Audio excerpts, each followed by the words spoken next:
오늘 본문의 내용은 하늘나라에서 있을 내용을 말씀하고 있습니다. 여기 성경에서는 14만 4천이라고 그랬습니다. 4절에 보니까 내가 인맞은 자의 수를 들으니 그랬어요. 성령의 인치심을 받은 자들입니다. 이스라엘 자손의 각 지파 중에서 인맞은 자들이 14만 4천이라고 그랬어요. 이 숫자는 상징성을 의미하는 것입니다. 반드시 14만 4천 명이 아니고, 그래서 잘못 해석하여 이거를 14만 4천 명에 국한시키는 그런 잘못을 범하고 있는데, 그래서 인맞은 자들, 다시 말하면 하나님으로부터 선택함을 받고 구원함을 받은 사람들입니다. 그래서 그 사람들의 이제 찬양하고 하나님과 함께 서 있는 모습, 그리고 그들이 어떻게 살고 어떠한 것인가, 그리고 궁극적으로 마지막에 위로의 하나님으로서 이제 보좌 앞에 계신 어린 양이 예수 그리스도이십니다. 저희 목자가 돼서 생명수샘으로 인도하시고, 생명수샘이 있죠. 하나님께서 저희 눈에서 모든 눈물을 씻어주실 것임이로라. 아멘. 아멘. 네, 이 말씀을 가지고 묵상하시기를 바라겠습니다. 네. 자, 그러면 이제 우리가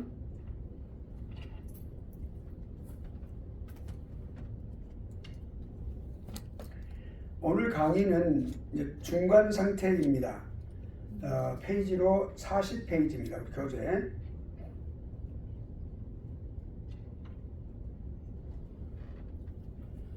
지금까지 우리는 개인적인 종말론, 그러니까 종말론에 관한 개괄적인 개념을 우리가 공부를 했고, 그리고 이제 종말론은 개인적인 종말론과 일반적 종말론이 이렇게 있습니다. 그래서 우리가 개인적 종말론에서 이제 우리 죽음에 관한 문제, 죽은 이후에 어떻게 우리가 되는가, 죽음에 관한 문제, 종말론은 죽음으로부터, 인간이 죽음으로부터 시작이 되죠. 그래서 그 개인적인 종말론은 죽음으로부터, 그 다음에 우리 영혼의 어떤 상태, 어떻게 영혼이 불멸하지 아니하고 영존하는가 하는 문제에 대해서, 그리고 영생에 관한 문제 우리가 공부를 했습니다.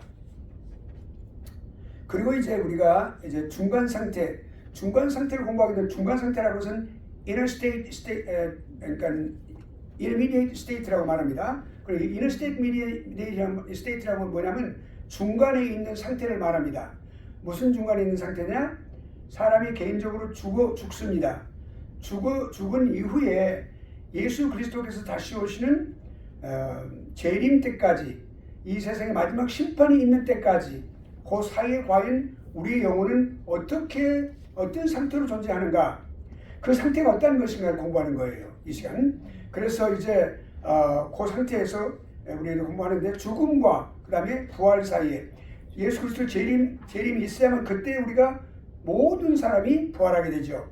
그 부활함으로써 최후 심판이 있고, 그리고 최종 상태가 진행이 되는데, 그 영혼이, 그 사이에, 죽음과 부활 사이에 우리 영혼이, 우리 육체는 땅에 묻혀서 부활을 기다린다고 그랬죠. 그리고 썩음으로써 분해가 됨으로써 분해가 되어가고 있습니다. 그러나 영혼은 영존한다 그랬죠. 죽지 않는데 불멸한다 그랬죠. 그래서 영혼이 살아서 어떻게 존재하는가, 그 상태를 설명하는 거예요. 그러니까 우리가 이것을 점점 최후로 이렇게 건너가기 시작하고 있습니다. 다가가고 있어요. 우리가 이렇게 중간 상태, intermediate state 공부를 하게 되겠습니다.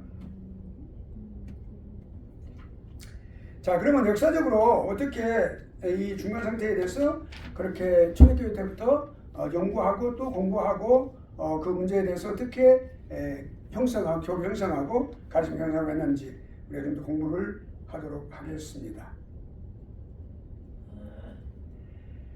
초창기라고 그러면 우리가 초대교회를 말합니다. 예수 그리스도 이 땅에서 계시다가 이제 사도들을 남겨놓고 그리고 이제 승천하셨죠. 부활 승천하셨죠. 그런 상태 이후를 말합니다. 그리스도께서 승천하시는 이후에, 그러니까 사도, 속사도, 그리고 이제 교부들, 이렇게 순서가 시간적으로 그렇게 되어가는 것이죠. 자, 그러면 실제로 그때는 어떤 이렇게 정립된 그런 가르침, 교리 이런 것이 없었습니다. 그러니까 단순히 성경만을 믿고 그렇게 있는데 사실 교부들은 누구냐면 가르치는 분들이거든요. 그러니까 티처예요. 선생님들이에요. 그 모든 교리에 대해서, 그러니까 하나님 말씀에 대해서 가르치는 위치에 있는 분들. 예. 그런 분들 교부들이 아직 그런 어떤 교리를 형성하지 못했어요. 그 당시는. 그러니까 단순히 어떻게 생각했어요? 야, 의인이라는 것은 예수 그리스도를 믿는 사람을 말하죠. 그러니까 경건한 사람을 말하고 그런 표현을 말하죠. 그러니까 의인은 죽는 즉시, 죽음이 이르는 바로 그 즉시 하늘의 구원을 얻어서 하늘로 간다. 그리고 악한 자는 지옥의 형벌을 받는다라는 그런 가장 기본적이고, 그리고 어떤 수식어가 필요 없는 가장 핵심적인 그 내용만을 알고 있었어요. 그래서 가르쳤어요. 한 가지 중요한 그 당시 요소가 하나 있었는데, 볼지어다 내가 곧 오리라, 이 세대가 하기 전 오리라고 말씀을 하셨죠, 주님께서. 그리고 세대란 말을 문자적으로 해석을 했어요. 그러니까 이 세대 그러면 오케이, 한 세대 그러면 한 세기, 1세기, 2세기, 100년의 세월을 해서 인간이 살아가는 그런 어떤 그 일생 기간을 보통 80년, 90년, 100년을 잡았을 때 그 기간 안에 오실 것이다 고 살아있는 동안에 그렇게 해석을 했어요. 그래서 더 그러한 생각을 더 많이 하게 된 것인데,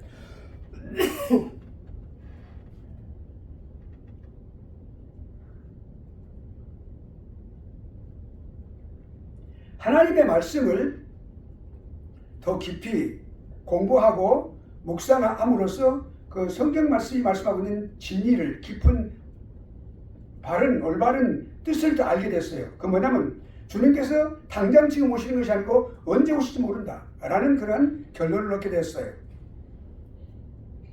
그래서 그런 과정에서 있을 때 아직 교리는 형성이 안 되고 가르치는 것에 대해서 그렇게 된 상태에서 이단들이 많이 이제 창궐을 하기 시작을 합니다. 그 이단들이라고 하는 것은 우리가 그 이단들을 좀 보면은 에비온파라고 있었어요. 에비온파. 그러니까 이 사람들은 에비온파라고 하는 것은 결국엔 성경에서 가르치는 가르침을, 이단들은 좀 성경의 가르침을 부인하는 어떤 부분이든지 가장 핵심적이고 중요한 부분을, 특히 하나님에 관한, 하나님의 그 속성과 하나님의 성품과 하나님의 존재에 대해서 설명하는 것을 완전히 이렇게 성경대로 믿지 않고 자신의 생각대로 믿는다든지 축소한다든지 부인한다든지 하는 사람들이 가장 중요한 그런 이단들의 핵심 멤버들입니다. 근데 에비온파는 국가적으로 이스라엘 국가가 특권을 갖고 있다. 뭐 그렇게 이제 그렇게 했고, 그 다음에 영지주의, 그노시즘, 이 영지주의라고 하는 것은 이방 종교인데도 불구하고 그거를 뭐라고 했어요? 기독교인 것처럼 위장을 했어요. 그래가지고 이원론적으로 선하고 악한 것을 이원론으로, 사람도 이원론으로, 영혼은 아주 숭고하고 그런데 우리 육체는 더럽다. 뭐 그렇게 했어요. 그렇게 이원론으로 이렇게 선과 악을 이렇게 완전히 바꿔가지고 종말론을 오케이. 기독교에서 말하고 있는 종말론, 죽은 이후에 어떻게 주님께서 오시는 그 재림이 있고 하는 이 모든 심판이 있고 하는 이 모든 내용을 완전히 부인을 했어요. 그래서 그러면서 이 땅에서 잘 살자. 오늘날 우리가 뭐예요? 특히 지옥을 부인하는 경우는 이제 여호와의 증인이라든지 찰스 T. 러셀이 그걸 그렇게 주장을 했는데 지옥이 없다 그랬어요, 그 사람. 그런 거 좀 비슷하고, 그 다음에 유스티아누스라는 이 사람이 이제 이렇게 구분을 해가지고 그러니까 경건한 사람들, 예수 그리스도 믿는 사람들, 불의한 사람들, 예수 그리스도 믿지 않은 사람들. 그러니까 더 좋은 곳에 있고 이 사람들은 더 나쁜 곳에 있는 것이다. 이렇게 했어요. 그러니까 정말하면 부활이 없다. 무슨 부활이냐? 부활이 없다. 그냥 곧바로 그냥 하늘로 올라가는 거다. 이렇게 말을 했어요. 부활이라는 그런 과정이 없는 것이다. 라고 말을 했어요. 이렇게 이제 사람들이 그렇게 그 이단들이 이렇게 나와서, 그러니까 이 이단들이 나올 때 교부들이 어떤 생각을 했냐면, 오케이, 우리가 분명한 스테이트먼이 필요하구나. 이렇게 하면 안 되겠다. 우리가 분명히 하나님의 말씀을 우리가 교리화해야 되겠다. 이걸 교리로 그 성경에서 이걸 발굴해야 되겠다. 끄집어내야 되겠다. 그래서 스테이트먼을 만들기 시작했어요. 예를 들어서 스테이트먼이 뭐냐면 예수 그리스도는 우리의 구주가 되신다라는 스테이트먼이 한 문장. 그렇죠? 예수 그리스도는 성육신 하나님의 아들 제1위 하나님이신데 이 땅에 성육신하여 육체로 오셨다. 그것도 하나의 스테이트먼이에요. 그 예수 그리스도께서는 우리를 위하여 우리 모든 인류를 위하여 우리 사람들을 위하여 그렇게 애쓰고 그리고 또 우리를 위해서 희생하시고 그리고 많은 고난을 순환 당하신 이후에 그리고 택자들을 위하여 십자가상에서 못 박혀 죽으셨다. 그것이 곧 속죄 사역이다. 이렇게 어떤 짤막짤막한 그런 스테이트먼 그 하나의 그러니까 선언문이죠. 그 선언문을 이렇게 만들기 시작을 했어요. 그것이 교리의 시작입니다. 처음부터 교리가 있었던 게 아니에요. 그래서 그걸 정리하기 시작을 했어요. 예. 그래서 이단과 맞서 싸웠어요. 아니다. 예수 그리스도는 누구다. 이렇게 딱 분명히 말하고 너희들 예수를 믿음으로써 어떻게 된다. 이렇게 분명히 말하고 짤막짤막하게. 근데 그게 점점 발달하게 되면서 이제 교리학이라고 하는 것이 이제 발전하게 되고 그다음에 교의학이라고 하는 게 발전돼서 교의신학이 돼. 지금 우리가 교의신학, 조직신학이 발전된 거예요. 세월이 만 2000년 세월이 지나면서. 그때는 처음부터 그렇게 아주 가장 간단한 것부터 이제 교부들이 가르치기 시작을 한 거예요. 그러면서 그러면 우리가 가장 지금 문제가 되는 것이 뭐냐면 우리 잘 모르고 있는 게 뭐냐면 여기 개인적으로 죽은 한 사람이 죽었어요. 사람이 죽었어요. 그다음에 예수 그리스도에서 재림에서 오시는 그 순간까지 최후의 심판에 오시는 그 순간까지 그럼 어떤 상태에 있는 것인가? 이거 굉장히 궁금하잖아요. 어떻게 된 거예요? 그것 때문에 사람들이 다른 말을 많이 하는 거예요. 그러니까 그것을 분명하게 해줄 필요가 있다. 깊이 생각하고 성경을 읽고 묵상하며 토의하고 그리고 그런 성령의 인도하심을 기대하며 기도하고 지혜와 명철을 주시도록 성령께서 이제 지혜와 명철을 주셔가지고 그렇게 훌륭한 의인들, 교부들, 저스틴, 또 터툴리안, 또 유세비우스 뭐 이런 모든 훌륭한 교부들을 통해서 역사를 하고 하는 분들 포함해서 그런 교부들을 통해서 이제 점점 하나님께 지혜와 명철을 주셔서 그걸 깨닫게 하신 거예요. 그래서 이 죽음 개인의 죽음과 부활 사이에 어떻게 할 것이냐, 어떻게 성경을 뭐라고 말씀하고 싶냐. 그러면서 그것을 이제 처음에는 사고하고 생각하고 그럼으로써 추측하고 그러면서 이제 그것을 이제 규정하기 시작을 했어요. 처음부터. 그러니까 처음부터 아주 훌륭한 신학이 그렇게 정립이 된 것은 오늘날은 완전한 신학이 정리됐죠. 그러나 또 신학도 더 많이 연구해야 될 필요가 있지만 지금은 아주 성경에 가깝게 거의 성경에 가깝게 성경에서 모아서 그 학문화돼서 아주 잘 되어져 있어요. 그러니까 모든 학문 신학들을 다 그렇게 했어요. 특별히 이제 조직 신학을 중심으로 해서 그렇게 했는데 그 당시는 그렇게 일단 좀 이렇게 생각해 보자 많이 사고하고 하는 그런 상태에서 그렇게 시작을 했다 그 말입니다. 그래서 그러니까 교부들도 생각도 좀 달랐어요. 여기 A라는 그룹은 이렇게 말하고 B라는 그룹은 이렇게도 말하고 그랬어요. 많은 숫자가 죽음과 부활 사이에 마지막 심판을 기다리는 하데스가 있다. 하데스라면서 성경에 하데스 그 음부라고 그랬죠. 음부, 무덤, 무덤 또는 죽음을 말해요.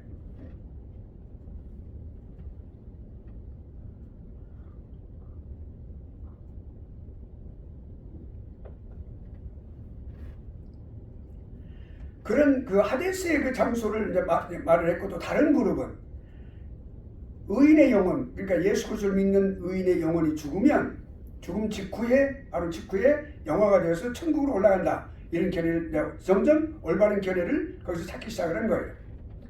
자, 그런데 그런 과정 속에서 언제나 우리가 이제 신학적인 면에 보고 또 신앙적인 면에 보면 하나님 말씀을 그대로 잘 믿는 그런 보수적인 사람들이 있는 반면에 그렇지 않고 인간의 이성 또는 지성, 이런 경험 이런 것들을 바탕으로 해서 또 하는 또 그룹이 또 생기게 그 자유로운 사람들, 영혼이 자유로운 분들 그런 분들이 자유주의자들이에요. 그 자유주의자들이 이렇게 마련이에요. 늘 그래서 항상 대립하면서 경쟁하면서 나가게 마련이에요. 그런데 하나님은 어떤 사람을 기준으로 삼고 살아가는 일을 하시느냐? 보수주의자. 성경적인 분명한 그런 믿음을 가진 사람들이에요. 그 개혁주의 개혁 신학을 말하는데 그런 신학을 하는 사람들 그 신앙을 가진 사람들, 그런 신앙을. 그러니까 여기서 진보적인 경향의 사람들도 있었어요, 그 당시에. 거기가 어디냐면 알렉산드리아라는 그곳이 있어요. 알렉산드리아라고. 거기 알렉산드리아라고 하는 곳은 이제 아주 우리가 좀 알아야 되겠어요. 여기 좀 공부를 좀 해야 돼요. 우리가 신학을 공부할 때, 조직신학을 공부할 때 조직신학 하나의 교리만 공부하면 아무 그 유익이 없어요. 그러니까 우리가 조직신학과 관계된 역사적인 사실들을 많이 공부를 해야 돼요.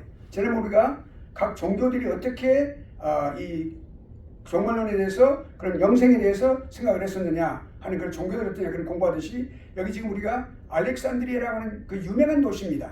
유명한 도시인데 그 유명한 도시가 어떻게 이 신학에 또 신앙에 영향을 미쳤는지 우리가 좀 공부할 필요가 있어요. 그는 이집트의 북부에 있는 두 번째로 큰 도시예요. 이집트 카이로가 수도죠. 그 다음에 큰 도시가 알렉산드리아예요. 그러니까 그러니까 우리가 캘리포니아 그러면 예를 들어서 사크라멘토 그럼 거기가 주 도시죠. 주도죠. 수도가 아니고 주도. 예. 근데 그 마찬가지로 여기 알렉산드리아도 그 알렉산드리아 주의 주도예요. 그러니까 이제 그래서 두 번째로 큰 도시인데 지중해 있는데 거기에 이렇게 이제 나일강 쭉 끝에 상박주 있는데 그 옆에 이제 거기 접해 있는 그런 항구 도시예요. 자 그런데 여기서 이제 유명한 것이 뭐냐면 세계적으로 유명한 도서관이 있었어요. 알렉산드리아 도서관. 세계적으로 제일 큰 도서관이에요. 예. 그 당시로 그 장서량이 약 몇십만 권이 됐다고 그러죠. 그러니까 굉장히 많은 그런 장서량이 있었고, 근데 그 후로 아주 큰 이제 이렇게 불이 나가지고 화재 사건이 일어나가지고 거의 모든 책들이 다 사라져 버렸어요. 지금 남아있지 않고 근데 거기에서 이제 그 알렉산드리아라는 곳이 있는데 거기에 그 학자들이 진보적인 그런 학자들이 많이 있었어요. 자, 그 다음에 여기 이제 도서관을 좀 더 한번 생각해 보면 페르가몬이라는 그 도서관이 또 있었어요. 거기에 페르가몬. 거기 보통 한 기원 3세기에서부터 기원 2세기까지 그 존재했었는데 상당히 그 터키 지역에 있는 도서관인데 그래서 양피지 지난 말씀드렸죠. 그 양피지 글을 써서 보관하는 그 양의 피, 양의 그 껍질 그것으로 사용을 했고 또 파피루스도 사용을 했고 그리고 이제 약 한 페르가몬 여기 도서관이 약 20만 권이 있었다고 우리 역사학자들이 이야기되면 그래서 그러나 이제 또 지금 이 도서관의 그 운은 어떻게 되었는지 그런 것은 나와 있지 않고 그렇게 유명한 도서관이 있었어요. 그리고 이제 또 작품도 많이 있었고 그다음에 또 하나 이제 도서관 하나가 또 있는 것은 뭐냐면 거기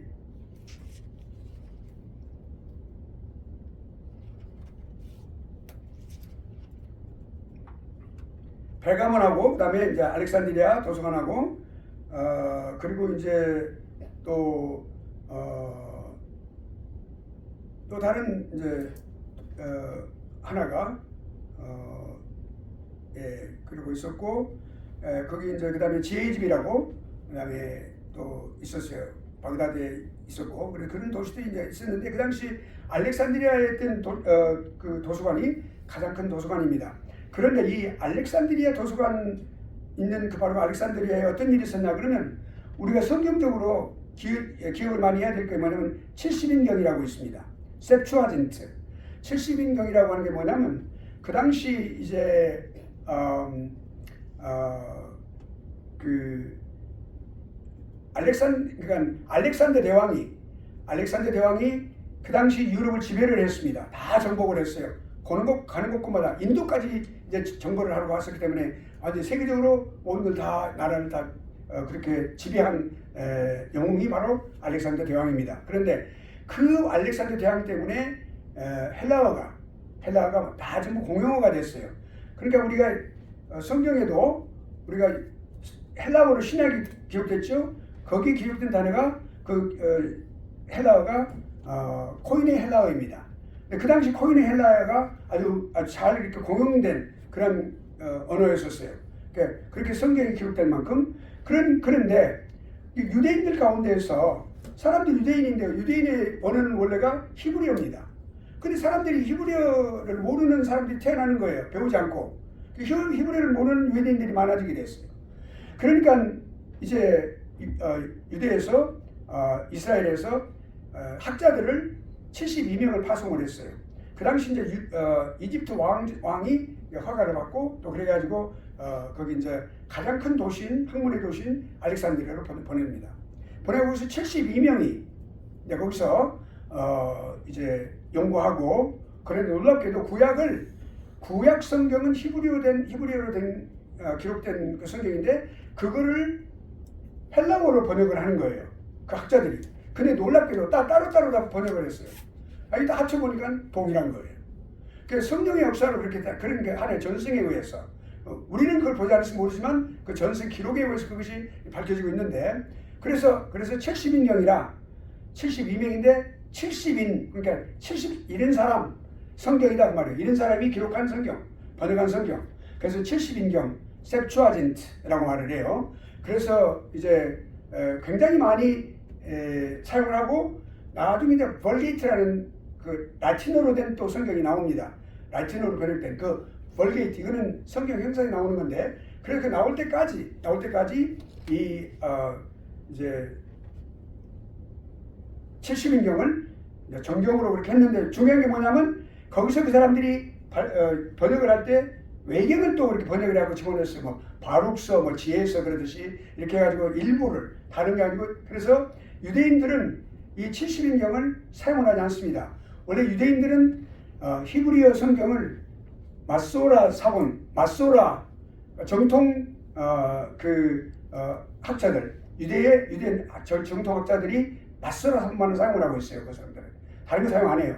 그래서 외경이 들어있었기 때문에 그거를 제외시키고 그 대신 근데 한 가지 중요한 게 뭐냐면 여기 70인경에서 중요한 게 뭐냐면 우리가 이사야서 7장에 보면은 처녀가 잉태하여 아들을 낳으리니 그 이름을 임마누엘이라 그 말씀이 있어요. 그걸 번역을 할 때 젊은 여인이라고 번역할 수 있는데 그거를 처녀라고 번역을 했어요. 이 셉추아진트에서. 그래서 그 아주 획기적으로 성경을 번역하는데 그것이 우리 기독교 신앙의 엄청난 생육신의 그돈 처녀가 잉태하여 나왔다. 그러니까 마리아의 그 신약의 성경과 일치가 되는 거예요. 그게 예언이.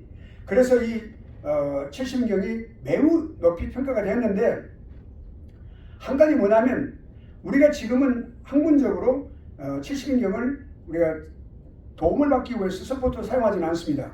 왜냐하면 그게 번역된 단어들이 조금씩 다른 뉘앙스를 갖고 있는 것들이 조금씩 발견되었어요. 그거로 많이. 그래서 지금은 70인경은 그냥 역사적으로 획기적인 것이다 라고 하는 그런 그 히브리어를 헬라어로 만든 그런 획기적인 것이다. 그리고 70인들 따로따로 했는데 나중에 합해보니까 다 비교를 해보니까 같았더라. 그리고 거기에 이사야 7장 말씀에 처녀가 잉태하여 아들을 낳으리니 그 이름을 임마누엘 하리라 라고 한 그 예수 그리스도의 성육신하신 그 탄생하심에 대한 그 예언, 가장 결정적인 예언이 바로 처녀라고 사용됐다 이 말이죠.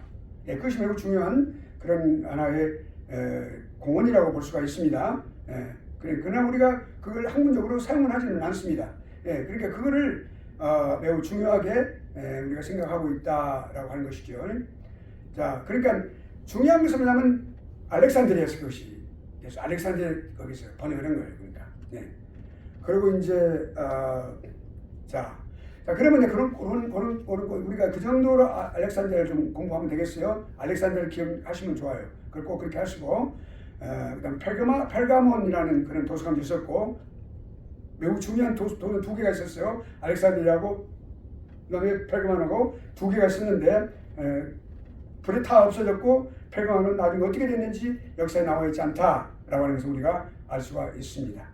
자 그러면 알렉산드리아는 이렇게 어떤 그 70인경이 번역된 역사적인 장소이기도 하고요. 자 그런데 여기 알렉산드리아 학파가 있었어요. 학자들이 많이 있는데 그 학파들이 뭐라고 했냐면 연옥의 그러니까 중간에 그 어떤 정화의 과정을 거쳐간다.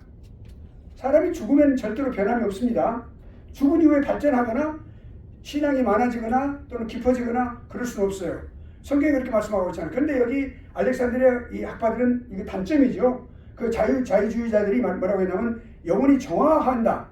그러니까 정화하는 기간이 바로 그 중간기다 이렇게 말을 했어요.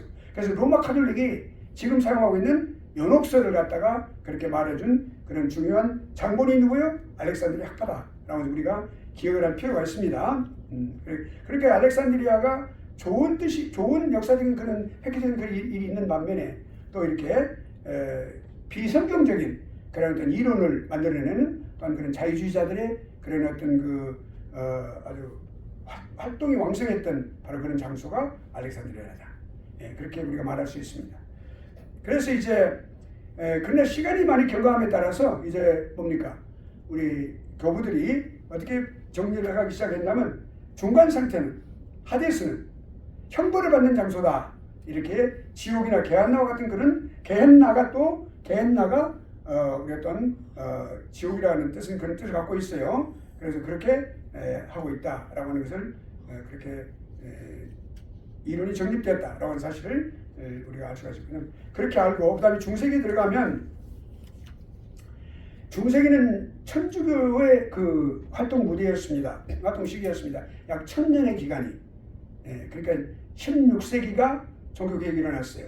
15세기에 르네상스 일어났고 그런 상황 속에서 우리가 약 5세기까지가 그러니까 라틴 교부인 어거스틴이 마지막 교부입니다. 그래서 그때까지 그렇게 하고 그 이후부터 약 1000년간 천주교가 이제 왕성하게 이 세계의 그런 믿음을 갖다가 이 신앙에 관한 문제를 그렇게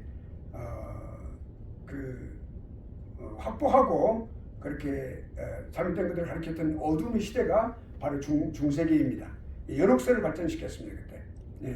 그래서 이제 연옥에서는 불로 정화를 한다.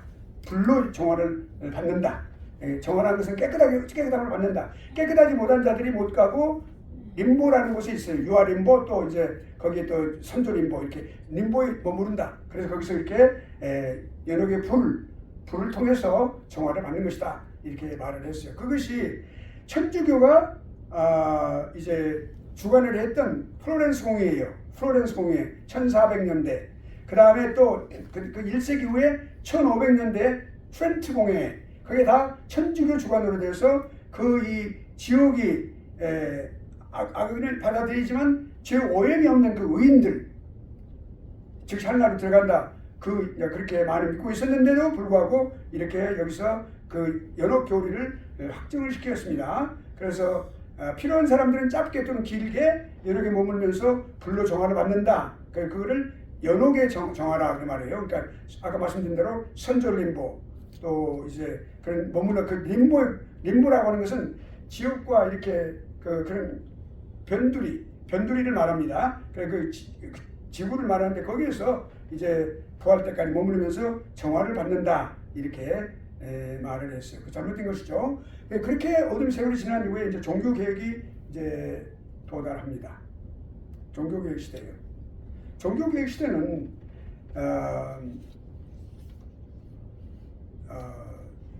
1517년.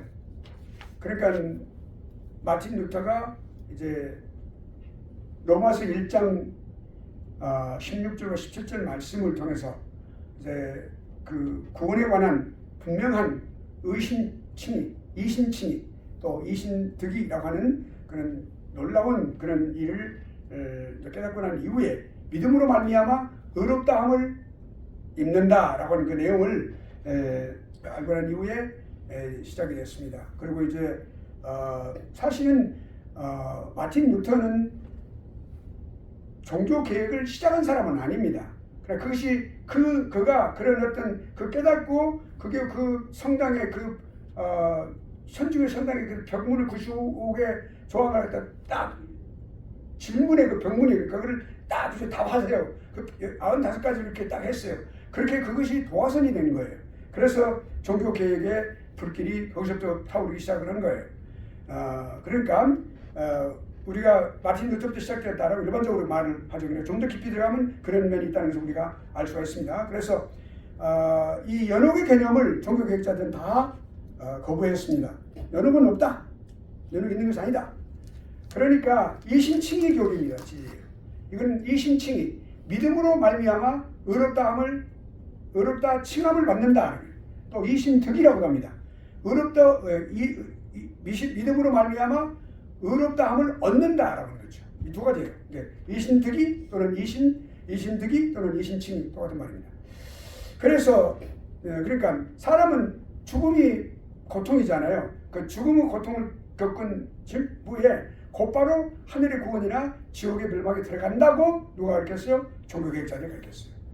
그것이 성경적인 개념입니다. 지금 그것이 우리가 분명하게 알고 있어야 됩니다. 그래서 자 칼빈이 여기 영혼수면론이 나왔었을 그때 그거를 반박을 했어요. 영혼수면론이 뭡니까? 영혼수면론은 그 이제 죽은 후에 사람이 죽은 후에 의식이 있는 것이 아니라 그냥 잠을 잔다고 그랬어요. 계속 수면 상태에 있다. 그러니까 의식이 없는 거죠. 우리가 잠을 자고 있으면 의식이 없죠. 그러니까 의식을 못 느끼죠. 모든 이제 감각이 그대로 잠을 자고 있으니까. 그래서 무의식적인 그런 어떤 수면 상태에 있다고 주장하는 것이 영혼 수면론이에요. 그렇게 나온 잘못된 그 이단적인 그런 가르침을 이제 칼빈이 반박을 하면서 이렇게 말을 했어요. 뭐라고 했냐면 반박하면서 자 아브라함과 우리가 또 이제 나사로의 그 말씀을 하셨는데 주님께서 그래서 아브라함의 그 품이라고 하는 거 품이 않겠다고 그랬어요. 그러니까 품은 다른 것이 아니라 경건한 사람들 그 당시 그 거지 나사로는 의롭다함을 체험받는 사람이었어요. 그러니까 영혼이 죽은 뒤에 완전한 평화를 누릴 것이다 이렇게 분명히 말을 했어요. 그럼에도 불구하고 부활의 날까지 갈망하고 있는 그냥 완전한 영광을 얻지는 못했다. 그렇죠? 완전한 영광은 언제 예수 그리스도 오셔서 그리고 부활하는 그 순간 그리고 최후 심판이 다 이루어지는 그때까지 가는 거죠. 그건 거의 동시에 이루어지는 거예요. 그것이 모두가 다. 그러니까 그런 것이 완전한 영광을 받는 건데 그것이 완성되는 구원이에요. 그러니까 우리가 구원은 세 가지 과정을 거쳐요. 오늘날 우리가 살 때, 이 땅에서 살 때 예수 그리스도를 영접하는 시간이 있어요. 그 순간이 있어요. 그것이 우리가 구원받는 순간이에요. 그게 우리가 이미 받은 구원이에요. 그것은 우리는 지난날에 그렇게 했어요. 이미. 그러니까 예수 그리스도 믿는 사람들은 이미 그 구원받는 날이 있어요. 그날은 우리가 기억 못할 수도 있어요. 꼭 무슨 기억하는 건 아니에요. 그럴 수가 있으니까 그리스도 믿고 기억할 수도 있고 기억할 수도 없으니까 기억 못할 수도 있어요. 아무튼 그러나 그건 분명하게 있는 거예요. 그래서 그 순간 그래서 받은 구원이에요. 받은 구원. 그다음에 받는 구원이 있어요. 지금 우리는 성화의 과정을 가고 있어요. 점점 더 거룩해져가는 그리스도의 분량까지 이르는 바로 그러한 과정이 있어요. 성령 인도하심에 따라서 성화의 과정. 이것이 구원의 서정에서 나왔죠. 그건 예수 그리스도 영접한 바로 그 직후부터 죽을 때까지 계속의 성화의 과정이 있는 거예요. 성령 하나님의 인도하심에 우리는 따라가는 거예요. 그것이 성화의 과정, 그것이 받는 구원이에요. 지금 우리가 ongoing salvation이라고 그래요. 그러니까 지금 우리가 받고 있는 구원이에요. 그 다음에 받을 구원이 있어요. 그러니까 아직도 우리가 구원이 안 받을 때 그게 아니에요. 우리 구원을 우리가 획득했지만 완성되는 게 있죠. 완성. 그게 언제요? 예수 그리스도의 재림과 함께 이루어지는 바로 부활 그리고 최후 심판 그 과정이 다 지날 때 우리가 완성이 되는 거예요. 그러니까 지금은 완전한 영광은 우리가 누리지 못한 것이죠. 지금도 우리는 여기서 살 때 우리는 슬픔을 겪기도 하고 눈물을 겪기도 하고 피곤하면 졸음도 오기도 하고 또 눈 감고 기도도 많이 해야 되고 그런 것도 있어야 되잖아요. 그러니까 우리가 그런 부분들이 우리가 그런 삶을 살아가고 있는 거예요. 죽을 때까지. 또 죽음의 고통을 또 겪어가야 되니까. 완전한 영광은 이런 것이 아니에요. 그러니까 그래서 칼빈이 뭐라고 그랬어요? 자, 그렇기 때문에 구원은 항상 진행 중이다. 그러니까 지금 진행 중이에요. ongoing salvation을 지금 하고 있는 거예요. 자, 그날이 되면 예수 그리스도의 재림이에요. 최후 심판의 날입니다. 그때 비로소 우리는 모든 진행이 끝나고 완성이 될 것이다. 우리 상급을 받는 그날이에요. 그리고 우리가 상급을 받는 거예요. 심판에서 제외됐으니. 우리는 구원을 받았다고 하는 것은 뭐냐면 이미 심판에서 제외된 사람들이라는 뜻입니다. 이것이 우리에게 큰 위로가 되는 말씀인데 그것이 성경에 사실로 기록이 되어 있어요. 그 다음에 종교개혁 이후에. 종교개혁은 우리에게 짧은 기간이었습니다. 그런데 그 짧은 기간 동안에 우리 인류에게 또 믿는 사람들에게 아주 큰 일깨움을 준 그런 기간이었었어요. 그리고 기독교가 완전히 새롭게 갱신되는 그런 기간이었어요. 그런데 그 이후로 뭐예요? 인간은 또한 죄인들이죠. 그래서 16세기에 종교개혁이 있었고 그 다음에 17세기부터 이제 중요한 것들이 들어서는 이제 혼돈의 시대로 했어요. 혼돈의 시대. 예. 혼돈의 시대로 들어가는데 거기에 17세기부터 18세기 여러분한테 나중에 내가 프린트를 해드리겠어요. 내가 그 저기에는 없어요. 내가 그래서 다시 내가 좀 더 준비하면서 내가 그거를 표를 만드는 게 있어요. 근데 여기 내가 옛날에 PPT로 이거 했을 때는 여기 내가 여기다 쏘았는데 지금 내가 너무 시간이 없어 못하고 내가 프린트를 해가지고 나눠드릴 거예요. 내가 설명만 들었어요. 그러니까 종교개혁 이후에 17세기, 18세기 그 어간에 이 신학계와 신앙에 기독교에 많은 영향을 준 잘못된 이데올로지, 잘못된 이념들이 세 가지가 있었어요. 그걸 우리가 사상, 3대 주요 사상이라고 해요. 그거를 한번 우리가 좀 생각해 보도록 하겠습니다. 그 첫째는 경건주의예요. 경건주의. 17세기부터 18세기 그 어간에 말이죠. 이 세상을 지배했던 그런 사상이에요. 그러니까 이게 참 세계 역사를 보면은 언제나 그런 것들이 나와요. 경건주의는 피에티즘이라고 해서 경건한 어떤 그런 경건을 위주로 하는 그런 건데 원래 그건 의도는 좋았어요. 17세기 루터 교회에서 시작이 된 거예요. 경건을 위주로 하자. 우리 내적인 속사람의 경건, 외부의 어떤 눈에 보이는 것이 아니고 내부의 속사람의 경건을 우리가 훈련을 하자. 오늘 영성훈련이라고 말을 많이 하는데 영성훈련이라고 하는 말은 내가 언젠가 설명을 했었죠. 사용을 해도 크게 잘못은 아니라고 볼 수가 있겠지만 그러나 단어 자체가 영성이라고 하는 단어는 우리가 하나님께만 사용되는 단어입니다. 하나님의 spirituality, 하나님의 그 영적인 성품을 말하는데 그리고 우리가 지금 요즘 너무 많이 퍼져 있는데 아무튼 그래서 경건함을 우리가 훈련해야 돼요. 기도하고 말씀 읽고 하는 그것을 해야 된다라고 그랬어요. 그러니까 신앙 갱신 운동이에요. 이거는 좋은 의미에서 나왔는데 실천적인 신앙을 해야 된다. 우리가 말씀만 읽고 그렇게만 아니고 반드시 실천으로 우리가 그 신앙을 우리가 입증해야 된다 이렇게 말하는 거예요. 그런데 중요한 것은 여기서 강조한 것은 우리 감정적인 어떤 체험 이걸 많이 강조를 했어요. 여러분 사람마다 체험은 다 틀려요. 믿음은 예수 그리스도 믿는 믿음은 하나죠. 근데 그 사람마다 그 체험은 틀리거든요. 내가 무슨 아팠는데 낫게 되었다. 기적을 체험했다. 또는 무슨 내가 견디기 어려운데 사람과의 관계 속에서 하나님 말씀을 읽는 어떤 영적인 눈이 떠지게 되었어. 내가 사역을 하는데 어떤 하나님의 놀라운 역사에 의해서 모든 일투수 모든 이런 모든 생각과 행동 하나하나를 하나님께서 주관하고 계시면서 알게 되었다. 하나님 은혜였다. 이런 모든 것들. 그러니까 뭐예요? 감성적이고 체험적이어야 된다. 그걸 갖다 중요시했어요. 이게 하나님 말씀이 중요해야 되는데 어떤 그런 것이 문제가 됐어요. 이것이죠. 그래서 그것이 나중에 그것이 많이 다른 데로 흘러가는. 그래서 오늘날 이제 우리가 신학 계통을 본다면 이렇게 있어요. 개혁 신학이 있어요. 그 다음에 자유주의 신학이 있어요. 개혁주의 신학이 있고 그 밑에 자유주의 신학이 있어요. 그 사이에 있는 게 뭐냐면 복음주의 신학이라는 게 있어요. 근데 그래서 복음주의에 많은 영향을 주었다고 우리가 볼 수가 있어요. 그러니까 자선도 많이 하고 그래야 된다. 묵상을 많이 하고 또 실천을 많이 강조하고 그랬어요. 감성을 많이. 그러니까 이제 또 그리고 이제 어떤 형식적인 것을 반대하고 의도는 좋았는데 나중에 이것이 좀 더 잘못된 것으로 많이 흘러갔다라고 우리가 할 수가 있고 그 다음에 두 번째로는 합리주의입니다. 아까 뭐예요? 경건주의라고 그랬죠? 네. 경건주의 출발은 좋았습니다. 근데 나중에 잘못된 것으로 조금 흘러갔다라고 우리가 할 수 있고 합리주의는 rationalism. 이 rationalism이라고 하는 것이 매우 뭐냐면 이성 중심이에요. 인간의 생각, 인간의 지혜, 이 지혜는 하는 부분이니까 인간의 지성이라고 말해야 되겠죠. 인간의 생각. 자, 이런 것을 중시했어요. 그러니까 철학 중심이에요.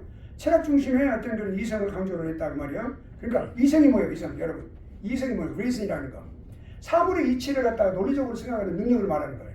우리 인간은 이성이 있다 그러면 우리는 어떤 사물을 논리적으로 옳고 그름을 또는 어떤 좌우를 어떤 각도 또는 어떤 방향 이런 모든 것들을 파악하고 그걸 생각하고 판단하는 능력 이것이 바로 이성이라는 거예요. 그러니까 내가 어떤 행동을 하려고 할 때 행동하기 전에 뭐가 있어요? 우리에게 의지라는 게 있죠. 그 의지예요. 그 의지와 그 행동을 이렇게 규정하는 어떤 그런 능력이에요. 예, 내 스스로 도덕적으로 또는 윤리적으로 할 수 있는 그런 의지, 내가 의지의 어떤 능력을 말할 때 바로 그것이 이성이라고 하는. 그러니까 여기서 지금 말하는 건 지금 이 합리주의는 이성을 아주 강조를 해요. 근데 우리 신앙은 절대로 우리 이성을 강조하는 게 아니거든요. 근데 이거는 완전히 철학 중심이기 때문에 신앙과 다르다 말이에요. 이 이성, 논리적인 거, 체계적인 거 이런 거를 그걸 하는 거예요. 그러니까 그래서 뭐라고 하냐면 그러니까 합리주의자들은 뭐라고 하냐면 신앙도 우리 인간의 이성으로 검증이 돼야 된다 그랬어요. 다른 말로 표현하면 여러분 생각해 보세요. 우리 성경 기록이 된 것이 과학으로 증명돼야 된다. 그렇게 과학자는 또 그렇게 말하는 사람도 있어요. 근데 우리 과학적으로 증명돼야 되는 건 아니에요. 안 돼도 되는 거예요. 하나님 존재하시고 어떻게 과학으로 증명할 수 있어요? 네? 그렇죠? 그러면 자 여기 뭐예요? 우리가 신앙도 이성으로 검증해야 되는가 아닌가 이런 대답해 보세요. 아니죠. 그렇죠. 아니죠. 당연히 당연하죠. 그러니까 이게 합리주의라는 것은 우리 신앙을 이끌어 어디로 가는 거예요? 철학으로 이렇게 이렇게 다운시키는 그런 역할입니다. 그 데카르트라는 철학자가 이걸 아주 강력하게 주장을 했던 사람이에요. 그 사람은 믿는 사람이 아니라고 보겠죠. 실제로 믿는 사람이. 그러니까 신학을 갖다가 어떻게 했어요? 철학으로 말고 바꾸어 버리는 거예요. 우리가 정말 형이상학적인 면에서 볼 때 신학이 있어요. 그 밑에 철학이 있는 거예요. 인간의 이성은 여기까지예요. 여기까지. 신앙은 인간의 이성 밖에 더 넓은 범위에서 무한하게 존재하는 것이 신앙이에요. 하나님과 관계이기 때문에. 그래 그것을 우리가 알아야 되는데 그리고 이제 교리는 반드시 논리적이어야 된다라고 말하는 거예요. 하나님 말씀이 절대 논리적이 아닌 것도 많아요. 우리가 하나님의 기적이라고 하는 것은 과학적으로 설명할 수 없는 것이 많아요. 우리가 어떻게 말로 딱 안수 기도해가지고 어떻게 사람이 아픈 거 나올 수 있냐 말이죠. 예수님께서 십자가에 지기 이전에 누구예요? 나사로를 갖다 살리셨어요. 근데 어떻게 살리신 거예요? 어떻게 과학적으로 설명할 수 있냐? 증명할 수 없는 거예요. 이성으로 생각할 수 없는 거예요. 인간의 이성은 도저히 이해가 안 되는 거예요. 그래서 이성 중심이에요. 교리보다도 완전히 교리는 어디서 나왔어요? 교리는 인간이 만드는 게 아니라 성경에서부터 뽑아낸 거예요. 익스트랙한 거예요. 이렇게 뽑아낸 거예요. 그래서 그 교리가 나온 거거든요. 그래서 학문화되고 선언하게 되고 선언으로 만든 것인데 그러니까 그것은 개인의 판단을 중시하는 거. 이것이 합리주의입니다. 자, 그 다음에 계몽주의라는 게 있어요. 계몽주의. Enlightenment. 이거는 계몽주의도 똑같이 그 시대에 지금 경건주의, 그 다음에 합리주의, 계몽주의. 지성 중심의 이건 아까는 이성 중심이라고 했죠. 이거는 지성 중심의 사상이에요. 예. 이성도 이것도 같이 똑같이 이성이 중심이 되고 자유롭고 그리고 비판적인 어떤 사고방식을 가져야 된다. 종교의 권위를 갖다 비판했어요. 물론 천주교의 그 종교적인 어떤 권위를 갖다가 비판하고 그에 반해서 반대하여 나온 생각일 수도 있어요. 당연히. 왜냐하면 그것이 15세기에 르네상스를 통해서 르네상스가 인간성의 극대화 시기예요. 그래서 하나님께서 인간이 그 천주교에 눌려가지고 인간성이 다 상실해 버렸거든요. 14세기까지. 그래서 14세기부터 이제 우리가 이제 위클리프라든지 이런 분들이 14세기 살았던 분들 그때부터 이제 시작이 돼가지고 종교가 사실은 그렇게 참 씨를 뿌리고 시작이 된 건데 그래서 그 다음에 이제 종교개혁 하나님 중심의 인간이 자기 자신을 알고 그 다음에 하나님 중심 믿음을 가져야 된다. 이것이 종교개혁까지 됐어요. 근데 그 다음에 이런 사고방식들이 막 나와가지고 인간의 이성을 갖다 막 이렇게 계속해서 한 거예요. 그러니까 종교 권위 비판하고 또 예수 믿자 하나님이 없어도 된다. 그걸 갖다가 이신론이라고 하는데 그 접근을 하는 거예요. 하나님 없이. 칸트 같은 사람이 바로 여기 해당되는 사람입니다. 그래서 막 혁명하고 프랑스 혁명 같은 거 막 이렇게 민주주의를 올바른 뜻이 아니라 그렇게 싹치게 하는 그런 것도 있었어요. 그래서 초단적인 요소를 없애버리는 거예요. 그러니까 기적을 없애버리는 거예요. 기적은 안 된다. 이성과 경험 중심.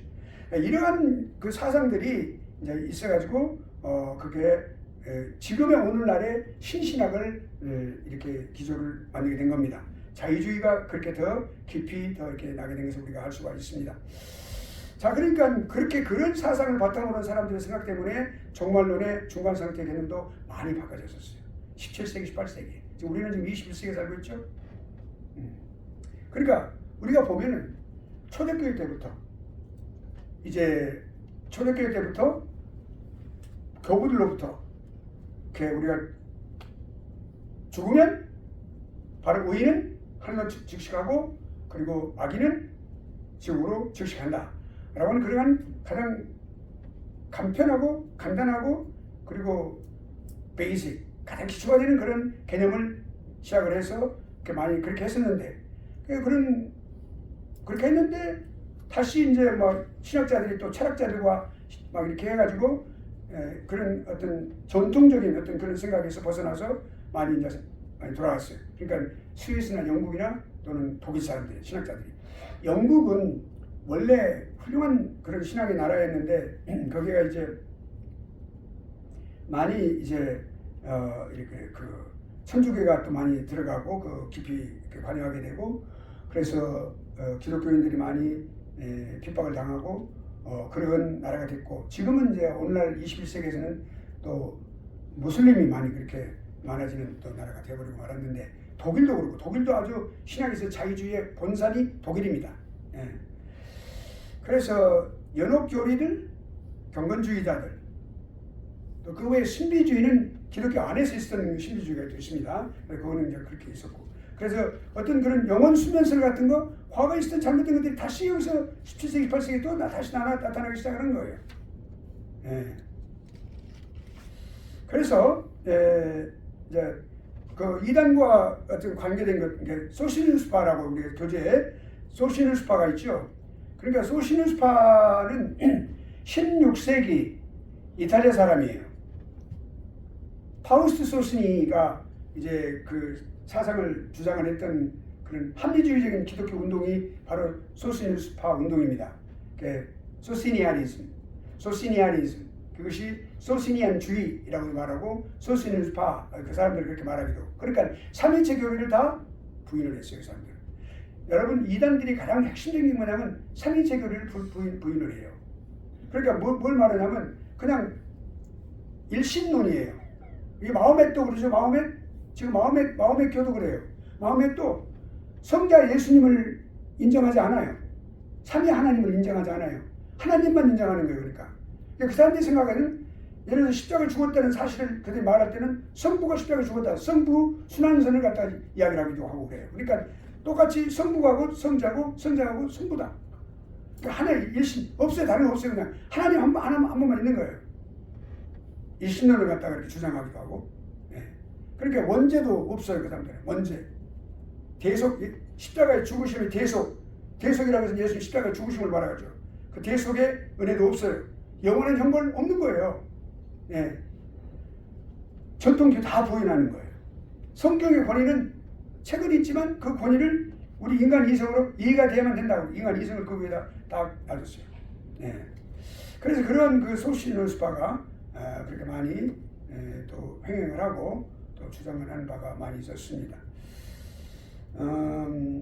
또 이제 그래서 이 소시누스파는 나중에 이단으로 정제가 되었습니다. 이렇게 하면 되고, 자 그러면 이제 계속됩니다. 우리가 우리가 죽으면 흙으로 돌아갑니다. 그 영혼은 어떻게 됩니까? 영혼은 하나님께 돌아가는 겁니다. 그러니까 부활의 날까지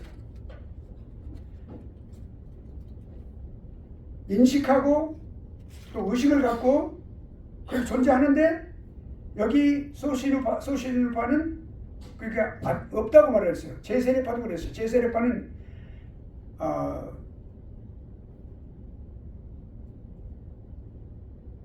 세례를 또 받아야 된다. 이렇게 말을 했던 사람들이 제세례파입니다. 예. 그래서 그렇지 지금도 어느 교단에서는 그렇게 이어지고 있는 것을 우리가 알 수가 있고요. 그러니까 신신학이 오늘날 신신학이 이런 어떤 하나님의 존재에 대해서 관념으로만 생각하고 실제로 존재하신 하나님을 부인하는 기적도 부인하고, 네 그리고 또 이러한 어떤 영혼이 하나님께 돌아가서 부활의 날까지 인식하고 활동하고 그렇게 하는 이 모든 것들을 부인하는 그런까지도 생각하고 있는 사람들, 또 그런 것이 없다고 생각하는 사람까지 있어요. 신신학이 그렇게 이어지고 있는 것을 우리가 알 수가 있고, 끔찍하다 이렇게 말할 수 있어요. 또 죽음 이후에 사람이 죽으면 이렇게 천국과 지옥이 있고, 그다음에 예수 그리스도 그러니까 재림하시고, 또 우리가 모든 사람이 부활하고 최후 심판이 있어서 내세가 계속돼야 되는데, 그리고 변함이 없는 거예요. 그거는 변함이 없어요. 그런 과정만 있는 거예요. 그런데 하나의 그 죽은 이후의 모든 세상을 계속해서 정화의 과정으로 영원히 정화받으면서 계속적으로 옳지 않은 사람들, 그 완전히 깨끗하게 본 사람들이 깨끗함을 받는 그런 과정을 내 죽은 이후에 그렇게 생각하기도 하고, 그렇게 말하기도 한단 말이죠. 그러니까 그것이 잘못되었다는 거죠. 결국엔 나중에 영혼은 소멸되는 것이다. 그래서 그런데 결국엔 모든 사람들이 정화를 받는다고 그러니까 어떻게 돼요? 결국 사람들이 뭐가 될까요? 다 구원을 받는다라고 생각하는 데까지 이르게 된다. 이런 생각이 지금 18세기 이후에 지금 그러니까 지금 근대사에 그렇게 생각하는 신신학들이 그걸 주장을 많이 하고 있다. 우리 이렇게 알 수가 있습니다. 그러니까 중간 상태의 교리가 추측을 많이 하고 이런 이론들이 남발하고 그 난무해가지고 성경이 말하고 있는 그 범위를 벗어나는 경우가 많이 있다. 그것을 이렇게 확실하게 말하지 못하고 그거를 그렇게 하여주고 있다라고 하는 것을 우리가 알 수가 있습니다. 자, 성경은 뭐라고 말해요? 성경은 말씀하기를 절대로 무엇을 갖다가 이렇게 증거하거나 그렇지 않습니다. 또 우리가 호기심이 많은 게 있어요. 와, 우리가 죽으면 어떻게 하려고, 어떻게 살죠? 이런 걸 자세하게 다 말씀하지 안 해요. 그 추측을 하게 되는 거예요, 사람들이. 그러나 우리가 성경이 말씀하고 안 하고 있는 것은 그렇구나, 말씀 안 하고 있구나. 거기서 멈추는 것이 우리 중요한 거예요. 우리 사고가 거기에서 멈추는 것이 중요하다. 우리는 자꾸 그 사고를 넘어서 그걸 많이 이렇게 생각을 하고, 그래서 잘못된 그런 교리를 만들어내고 또 이론을 만들어내는 그런 게 우리가 알 수가 있습니다. 그런 물을 빠지게 돼요. 자, 그러니까 성경과 그렇게 해서 완전히 다른 어떤 그런 답변을 내는 것이 철학이에요. 그러니까 철학은 뭐라고 그래요? 죽음은 가만히 놔둬도 죽는다, 그렇게 말하고 있어요. 근데 그 죽음의 원인이 뭐예요? 여러분, 왜 사람이 죽습니까? 말해보세요. 왜 근본적으로 사람이 죽는 이유가 뭡니까? 에덴 동산에서 에덴 동산에서 죄를 지음으로써 죽음을 선고받았기 때문에. 그것이 확실한 답변이에요. 죄 때문에 죽은 거예요. 우리가 죽음이 오는 거는 원래 우리가 죽음이 오는 존재로 지음을 받지 않았어요. 근데 그래서 그 죽음이라고 하는 것은 우리의 죄악 때문에 반드시 너희가 먹으면 죽으리라. 그러니까 내 말을 듣지 아니하면 죽으리라. 먹지 말라 그랬거든요. 하셨거든요. 그러니까 그 자연스럽게 오는 게 아니에요. 죽음은 원래 그래서 죽는 거예요. 노화가 돼서 죽는다 하지만 실제로는 그렇게 죽는 거예요. 죽음이라는 것을 반드시 거쳐야 되는 거예요. 그러니까 죽음의 원인이 죄란 말이에요. 근데 우리가 죽음으로 갚는 것이 뭐예요? 하나님의 심판이에요. 결국에 그것이 성경이 말씀하고 있는 거란 말이죠. 이거를 철학은 그렇게 다르게 말한다.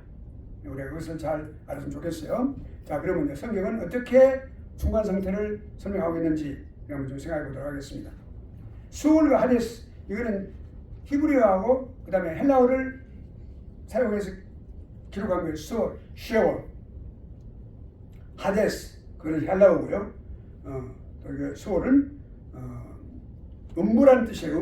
음부라는 것은 어두운 장소, 죽음의 장소, 그런 그 쉐올, 수올이에요. 그래서 구약 전체에 다 있어요.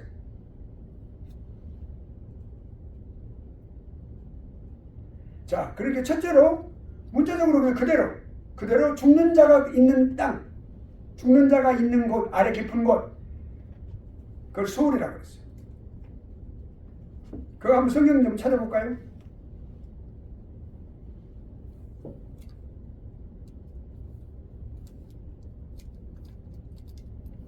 신명기 32장 우리 같이 한번 찾아봐요.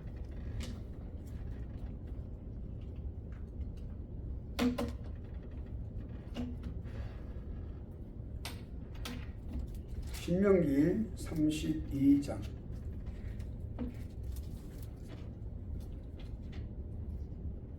32장 22절 이거 한번 읽어보세요.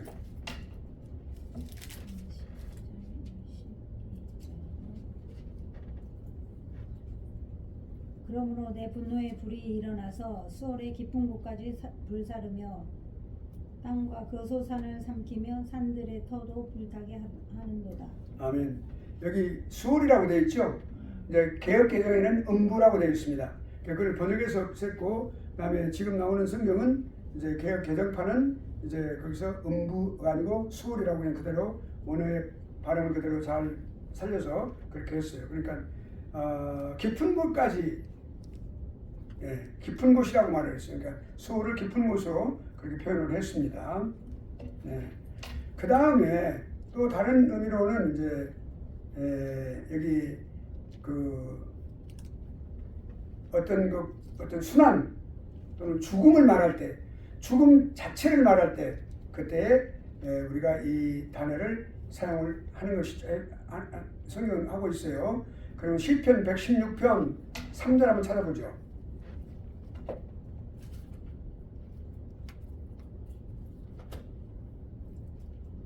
(116편) 3절.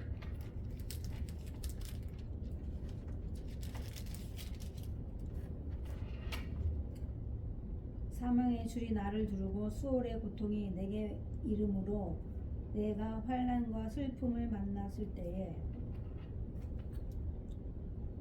예, 아멘.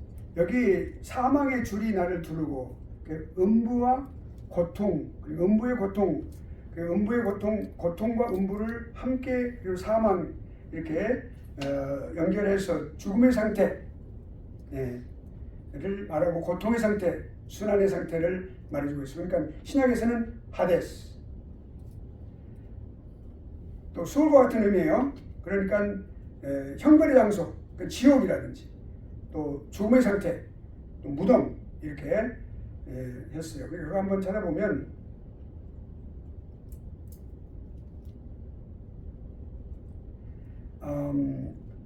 욥기 21장 13절.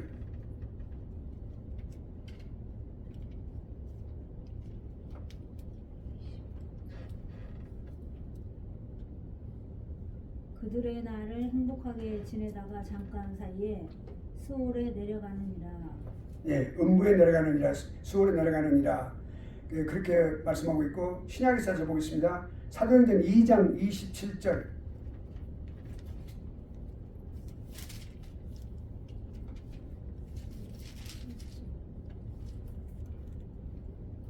이는 내 영혼을 음부에 버리지 아니하시며 주의 거룩한 자로 썩음을 당하지 않게 하실 것이미로다. 예, 내 영혼을 음부에 버리지 아니하신다. 수월에 버리지 아니하신다. 그래서 주의 거룩한 자로 썩음을 당치 않게 하실 것이다. 그리고 주께서 생명의 길로 내게 보이셨으니 주 앞에 나로 기쁨이 충만케 하시리로다. 생명의 길로 인도하시는, 그러니까 죽음을 말하는 것이죠. 죽음을 의미하는 것이 신약에서도 그렇게 똑같이 죽음 상태, 또 그리고 추상적인 의미로, 그러니까 이방인이 땅 아래 세상에 관한 어떤 관점에서 빌려온 유력한 개념, 이방인들이 빌려왔다고 해서 그렇게 이방인들의 생각도 그렇게 했었어요. 그런 것을 그러니까 음부는 의인과 악인이 구별 없이 가는 곳이다. 무섭고 음울하고 형벌도 상도 없는 장소다. 그 이집의 장소고 죽음에 그늘진 장소고 또 일도 없고 지식도 없고 아픔도 없고 지혜도 없고 계획도 없는 곳이다. 그러나 멸절되는 곳이 아니라 의식적인 활동을 하는 장소다라고 그렇게 되어 있다 말이죠. 그러니까 슬픔으로 변한 장소. 그러나 이 관점이 어디서부터 시작돼요? 계속 오랫동안 그 이방인의 관점을 성경 중간기 상태 개념으로 대체시킨다 했는데 그건 그게 아니에요. 성경은 절대로 이방인의 생각을 우리 성경에 기록된 거 아니에요. 여러분, 성경에 기록된 것은 이방인의 것을 갖다가 모방을 해서 그거를 갖다가 문서처럼 기록한 것이 아니라고 말입니다. 어제도 이 말씀이 어디로부터 출발했죠? 어디로부터 왔어요? 성령을 통해서 하나님으로부터. 정확하게 말하면 성령 하나님의 감동으로 된 거예요. 하나님으로부터 왔어요. 그러니까 그걸 우리가 분명히 알아야 되는데 이방인으로 왔다라고 그 중동 학자들이 그렇게 말을 많이 해요. 그건 잘못된 그런 관점이다라는 것을 지금 우리가 알아야 되겠어요. 자, 그러니까 올바른 관점이 뭐예요? 음부에 관한, 수월에 관한 관점, 하데스에 관한 관점. 그것은 일정한 상태를 표시하는 것이 아니다. 단순히 육체와, 교서에 보면 육체와 영혼의 분리 상태인 죽음의 상태를 나타내는 것이다. 이게 성경적인 관점이에요. 죽음의 상태를 나타내는 것이다. 우리가 이와 비슷한 것을 우리가 볼 수가 있는데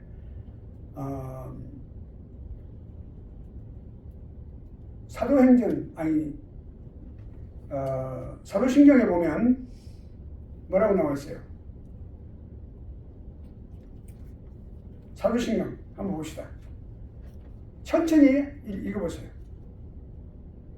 전능하사 천지를 만드신 하나님 아버지를 내가 기사하며 그 외아들 우리 주 예수 그리스도를 믿사오니 이는 성령으로 잉태하사 동정녀 마리아에게 나시고 본디오 빌라도에게 고난을 받으사 십자가에 못 박혀 죽으시고. 잠깐 거기 보여주세요. 그다음에 뭐로 되어 있어요? 장사한 지 사흘 만에 죽은 자 가운데 다시 살아나시고. 예, 그렇죠. 근데 그 중간에 지옥으로 내려가시다고 되어 있는 것들이 있어요. 십자가에 못 박혀. 예, 근데 그것은 지옥으로 정말 내려가신 것이 아니라 오늘 이 본문과 같이 하데스와 여기 수월의 개념과 같이 뭐예요? 죽음에 관한 예수 그리스도의 죽음이 엄청난 지옥국 같은 그런 고통을 겪으신 것이라는 것을 보여주는 거예요. 실제로 주님이 거기 지옥 내려간 것이 아니라고 말입니다. 물론 예수 그리스도의 영은, 하나님의 영은 편지하시기 때문에 우주 모든 것을 다 편지하세요. 다. 그러나 실제 예수님이 어떤 목적을 가지고 죽은 이후에 3일 동안에 지옥에 내려갔다 오셨다? 아니에요.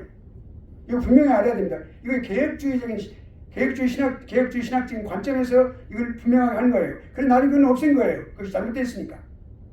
예. 이 went down to the hell 이렇게 표현되어 있어요. 영어로도. 예. 그걸 뺀 거예요. 그건 없어요. 원래 그 피에 들어 있는 것도 있다고 하네요. 그게 잘못된 거예요. 그것이 사도신경에. 자, 그러니까 여기 그러니까 뭐예요? 우리가 죽음에 그러니까 육체적인 어떤 분리가 돼가지고 죽음의 상태, 그러니까 육체와 영혼이 분리된 상태에서 죽음의 상태, 그것을 보여주는 것이다. 이 바른 해석을 위한 성경적인 관점이 바로 하데스와 그 다음에 수월의 개념입니다. 여러분 이거 잘 알길 바랍니다. 자, 그 다음에 의인에 관한 문제를 우리가 좀 생각해 보도록 하겠습니다. 의인까지만 하겠습니다. 중간 상태에 관해서 계획주의적인 가르침은 뭐예요? 성도가 죽은 후에 그 영혼은 완전히 영광에 들어간다예요. 우리가 잘 알아야 돼요. 정확하게. 아직도 학자들 가운데서도 중간에 우리가 개인적인 죽고 그 다음에 주님 부활하시는 그 사이에 무엇인가 중간 있는 것이 있다라고 말하는 사람들이 있어요. 잘못된 거예요. 없어요. 죽은 이후에는 절대로 변화되는 게 없어요. 우리가 죽은 이후에는 신앙적인 면에서 더 발전되거나 정화되거나 그런 것이 없는 거예요. 천주교가 그걸 중간에 집어넣어서 연옥사를 만들어냈어요. 아까 말씀드린 대로 알렉산드리아 파가 그걸 주장하는 자유주의자들이 그건 정화의 개념에 있다. 그러면 우리가 죽은 이후에도 뭐 때문에 영화라는 개념을 쓰니까 죽은 직후에는 영화가 돼서 하나님을 배울 수 있어요. 하나님을 배우는 것은 바로 그 영화된 상태라 해야 돼. 죄악으로 있는 사람은 아직 그 정리가 안 된 사람은 벌써 하나님을 배울 수가 없는 거기 때문에 죽음 직후에 영화 상태에 들어가는 것, 그것이 구원의 서정의 마지막 단계예요. 영화의 단계가. 성화의 단계는 살아있을 동안, 그리고 숨이 딱 멈추는 그 순간 직후에 몇 초인지는 모르겠어요. 직후라고 하니. 그 직후에. 그러니까 그것이 우리가 분명하게 우리가 알고 있어요. 신학은 옳고 그름 분명하게 말할 수 있어야 돼요. 내한테 분명한 신학이 있어야 돼요. 없으니까 말씀을 이렇게도 해석하고 저렇게 해석하고 놀림거리가 되는 거예요. 그럼 안 되는 거예요. 말씀을 가진 자들이. 자, 그러면 뭐예요? 이 중간 상태에 대해서 개혁주의 교리가 뭡니까? 성도가 죽은 후에 영혼은 완전히 영광에 들어간다. 언제? 즉시. Right after death. The spirit of the righteousness. The spirit of the righteous goes into glorification. 그러니까 이 육신은 뭐예요? 그 다음에 그리스도와 연합해서 부활할 때까지 어디가 있어요? 무덤에 있는 거예요. 분해가 되는 거예요. 분해가 될 수밖에 없어요. 그거는. 분해가 되는 거예요. 무덤에서 쉬는 거예요. 그러니까 성경은 우리 성경을 봐야 된다. 이 조직신학이 어디서부터 왔어요? 성경으로부터 교리로부터 왔어요. 교리학으로부터 왔어요. 그러면 자, 성경은 어디에도 경건한 사람들, 예수를 믿는 사람들이 죽은 이후에 여전히 죄의 형벌을 받고 또 고통을 당하고 정화를 당한다고 어디 말한 적이 없어요. 성경에 기록된 데가 없어. 없어요. 확실하게 알아야 된다 말이죠. 그러니까 우리가 죽음까지 우리가 많은 순례길을 가는 거예요. 믿음의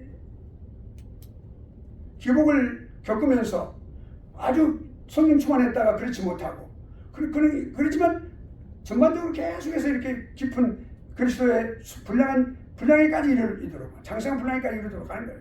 근데 다 완전하게 가는 사람 없어요. 그러니까 죽은 이후에 완전해지는 거예요. 그러니까 영광을 영화가 된단 말이죠. 그러니까 순례길이 끝나요. 죽음으로써. 그리고 하늘의 영원한 복된 삶에 들어가는 것이 성경이 말씀하고 있어요. 예수를 믿는 사람들. 그 찾아봐요. 그 한번 우리가 성경에서 한번 찾아보자고. 시편 73편.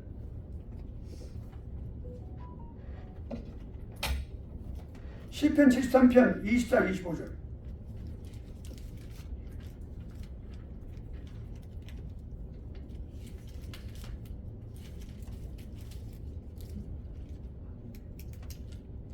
(73편) 24절과 25절.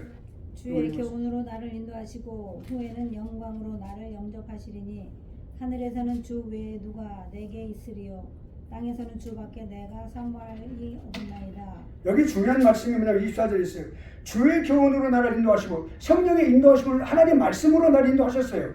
살아있을 동안에. 그리고 나서 후에는 바로 죽은 이후에 그 말이에요. 죽음 이후에를 말하는 거예요. 영광으로 나를 영접하시는, 영화시킴으로써 나를 영접하시는 거예요. 영화되지 않은 사람이 하나님 영접할 수가 없어요. 스데반이 스데반이 순교를 당할 때 스데반이 뭐라고 그랬어요? 예수 그리스도께서 하늘의 문을 열고 나를 영접하시고 서 계신다라고 그랬거든요. 예, 그렇게 말했죠. 바로 그걸 보고 있었어요. 그걸 우리에게 보여주는 거예요. 그 다음에 누가복음 23장 43절.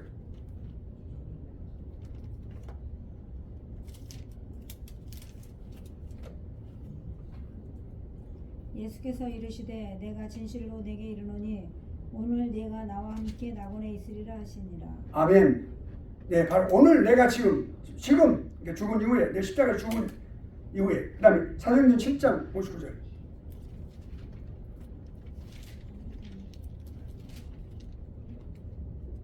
아까 스데반 이야기 나옵니다. 7장 59절. 56절 읽고 그 다음에 59절까지 그냥 읽으세요. 56절부터. 말하되 보라 하늘이 열리고 인자가 하나님 우편에 서신 것을 보노라 한데 그들이 큰 소리를 지르며 귀를 막고 일제히 그에게 달려들어 성 밖으로 내치고 돌로 칠세 증인들이 옷을 벗어 사울이라 하는 청년의 발 앞에 두니라. 그들이 돌로 스데반을 치니 스데반이 부르짖어 이르되 주 예수여 내 영혼을 받으시옵소서 하고 무릎을 꿇고 크게 불러 이르되 주여 이 죄를 그들에게 돌리지 마옵소서 이 말을 하고 자니라. 성경에서 가장 극적인 장면, 예수 그리스도를 믿음으로써 그 목숨까지 바치는 아름다운 순교의 장면, 이 장면이 오늘 이 본문의 말씀이에요. 그 장면에서 뭐라고 해요? 우리 인간이 이것에는 도저히 상상할 수 없고 경험할 수 없는 바로 뭐예요? 하늘이 열리고 인자가 하나님 우편에 서신 것을 보노라 그랬어요. 보여주신 거예요. 그 왜 서 계셔? 그래서 영접하기 위해서. 근데 그 영접을 어떻게 해요? 영광되지 않은 사람 받아주시겠어요? 죄인은 하나님 함께 하실 수 없어요. 영광에 들어감으로써 그렇게 되는, 영화됨으로써 그렇게 되는 거예요. 그렇게 준비하고 계시는 거예요. 이 땅에서는 돌로 침을 당하는 그런 참혹한 죽음을 당했을지라도 예수 그리스도 믿는 그 믿음을 인하여 의인이라 칭하고 그 의인을 받아주시는 예수 그리스도의 아름다운 모습, 그것이 오늘 본문의 사도행전 7장 59절의 말씀이에요.